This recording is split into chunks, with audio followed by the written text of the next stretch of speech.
StillHuntress.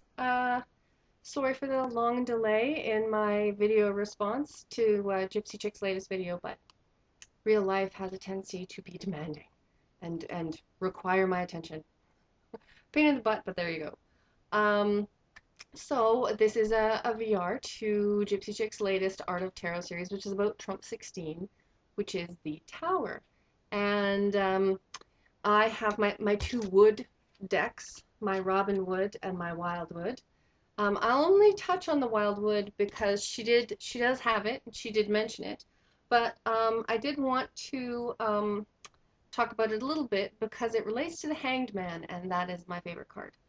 So we're gonna start with the Robin Wood version of the Tower because it is very, as Gypsy would say, weighty, rider weighty smithy.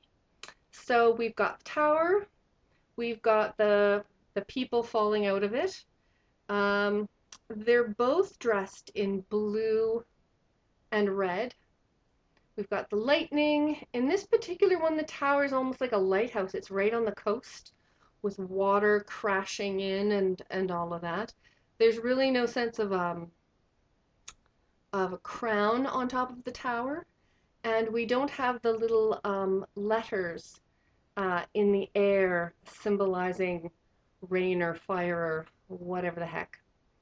I like the ocean element in this because it does, the ocean being the unconscious and the emotion, because that's in upheaval, that's stormy. If the tower is all about cataclysmic change, sudden change, then that tumultuous ocean that those falling people are suddenly going to find themselves in is very appropriate emotionally. So, you know, the status quo being struck down by the power of natural elements is a really great symbol of this card.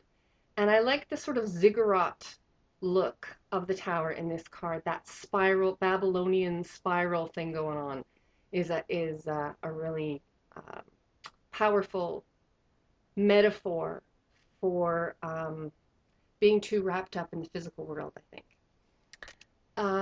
So the Wildwood Tarot. The relationship to the Hanged Man in the Wildwood Tarot is Trump 16 in the Wildwood, which, you know, if you watch Gypsy's video, is the blasted oak. And you have one guy falling. And so because the whole deck is very woodsy and naturey and that sort of thing, a tower would be rather incongruous. But you do have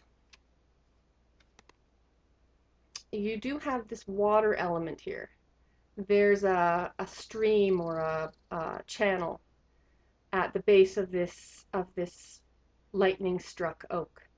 And if you notice, there are burning ropes, bindings on his ankles and his wrists, releasing him as he falls.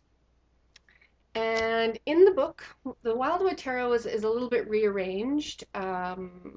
It's largely based on Rider-Waite-Smith, but there have been some cards that have been made into two cards, and some cards where they've taken two and amalgamated them into one, and some cards where they've mixed it a little bit. And what they did with the Hanged Man,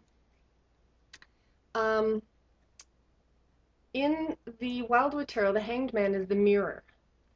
And the Hanged Man traditionally has a lot of symbolism with regards to looking inward and reflection.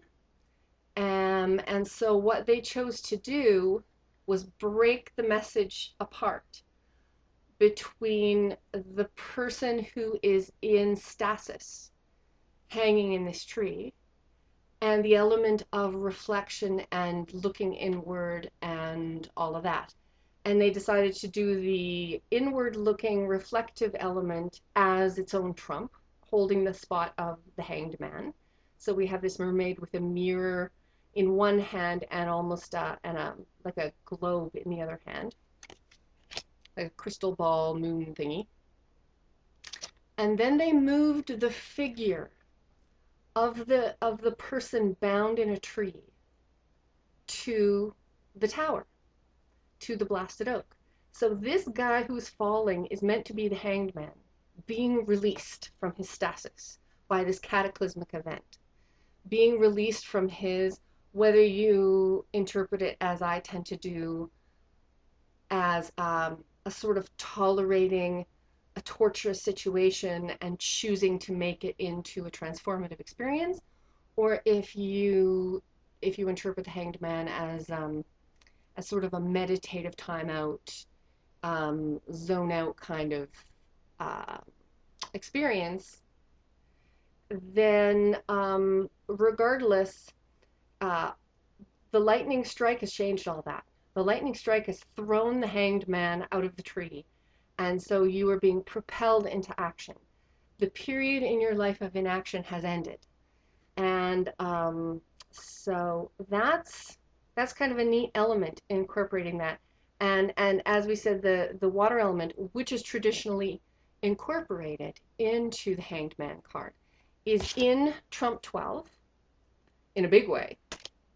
It's all about water in Trump 12, but it's still making its appearance with our bound buddy here, down in that corner there. And so I love both of these interpretations of the tower, but they are very different.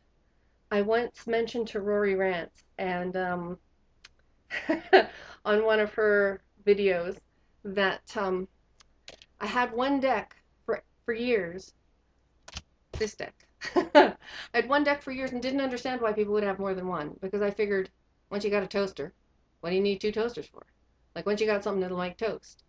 But as I've been exposed, especially with GypsyChique's videos about all the differences in symbolism, and now that I have the wildwood, which is quite a different thing, I feel like I've got a toaster and a panini maker, and now I can have toast, but I can also have melty sandwiches, which is awesome. So so that was the tower, and I hope you liked it. The wildwood is not very rider weighty. It scored really low on her rider weight smith thing, but there are they still have connected it. It's not like an oracle deck where it's completely unrelated. It still has its roots in the rider weight smith.